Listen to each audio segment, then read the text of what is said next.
Hi, my name is Brian and I'm with Scientific Horizons. We want to talk to you about a little different approach to clean energy. Now, we've traveled all across the country bringing our programs to schools and communities and have had an opportunity to talk to people from all walks of life. Now, we've engaged these people in discussions about clean energy. We've asked them simple questions and we've been a little bit surprised at the answers that we've received. We typically start off with one simple question: what is clean energy? Now, to this question, we typically get shrugged shoulders and blank stares because they haven't given it any thought and they don't understand the issues. But if we give them a minute, they typically will think about what they've actually seen, what they've witnessed as they've driven down the road, and we always get the same two answers, and that is wind and solar energy. But there's a problem with their perception. They'll be driving their SUV down the road and they'll see a row of windmills and they'll think, alternative energy, we have a replacement for oil, wind energy. The problem with that, it just isn't true. With our current technology, wind cannot replace oil. See, look kids, windmills, everything is going to be just fine. Well, actually it isn't. Currently, wind cannot replace the amount of energy we get from oil. So we've asked other questions, we've kept it simple.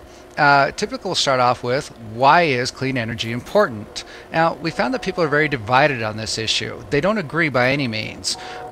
We found that a surprising number of people equate the pursuit of clean energy to a weak economy and loss of jobs, and they say it's not important. But then we always hear global warming, and that typically starts a debate. See, we found that a lot of people don't believe that carbon emissions in our atmosphere has caused the Earth to warm up. It's a controversial issue. See, a lot of people believe that it's a solar occurrence that happens in some sort of cycle, and then a lot of people just don't know. Too often we end up in a debate. One side says global warming isn't real, the other argues that it is, others will admit that it is real but is not man-made, and then the issue becomes very confused and nobody knows what to think. It's hard to make any progress with this. So we've tried a different approach and we found that it works much better. We'll start with a question: is oil a renewable resource? Now, everyone agrees that no, it is not. We don't have an unlimited supply of oil. So the obvious question is, how much oil is there out there? Now, people don't know, but they're worried about it, and that's a good sign. So will we eventually run out? People are aware that not too long ago we drilled shallow for a lot of oil, and today we drill very deep for not as much oil. So they know we're going to run out someday, but the big question is, when? And that's followed by an even more worrisome question: what happens when we do run out? Everyone agrees that the day we run out of oil will not be good. They also agree that we need to try and find an alternative energy source for when that day happens. People want an alternative energy source, but they don't seem to understand the monumental breakthroughs it'll take to make that happen, and they don't seem to know what to do or how we should go about achieving that. Most experts agree that we're 30 to 50 years away from achieving any kind of major breakthroughs. Now, that would leave this on the shoulders of our children or our youth. We ask them what types of energy are available today, and they don't know the answers to this, and we wonder if they don't know it today, when will they ever know it, because these aren't subjects that are typically taught in school. We talk to them about the different types of energy that are available today. We talk about solar, wind, nuclear, hydro, geothermal, and biological, which we include biodiesel, ethanol, and even how bacteria can be made to produce oil. And simply put, they're absolutely amazed. We ask them simple questions about each of these energy sources and how they might work, and of course they don't know the answers. And we have to ask, if they don't know the answers today, when will they know them? And if they don't ever know the basics about how these energy sources work, how will they ever understand the issues? Without understanding, they won't know the answers to simple questions like, is alternative energy important? And if they don't have an understanding, they're not going to support critical initiatives in their time. We also want more of them to work towards solutions, so if we ask, could you become a scientist if you wanted to? Typically the answers are maybe and I don't know. We've found an overwhelming number of youth that don't believe they could become scientists if they wanted to, so we ask them, what does it take to become a scientist? And again, they don't know the answer to this. There are over 39 million young students in the U.S., and there are only a handful of scientists working on solutions to alternative energy. What would happen if 39 million students were exposed to the concepts behind some of these technologies of alternative energy? Would they take an interest? A certain percentage most likely would. And would they pursue education in these fields? And most likely they would.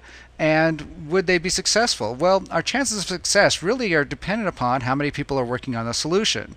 So by exposing 39 million students to the basic concepts behind these alternative energies and explaining it in a way that they really understand the basic concepts, we have a better chance of some of them finding a solution for us.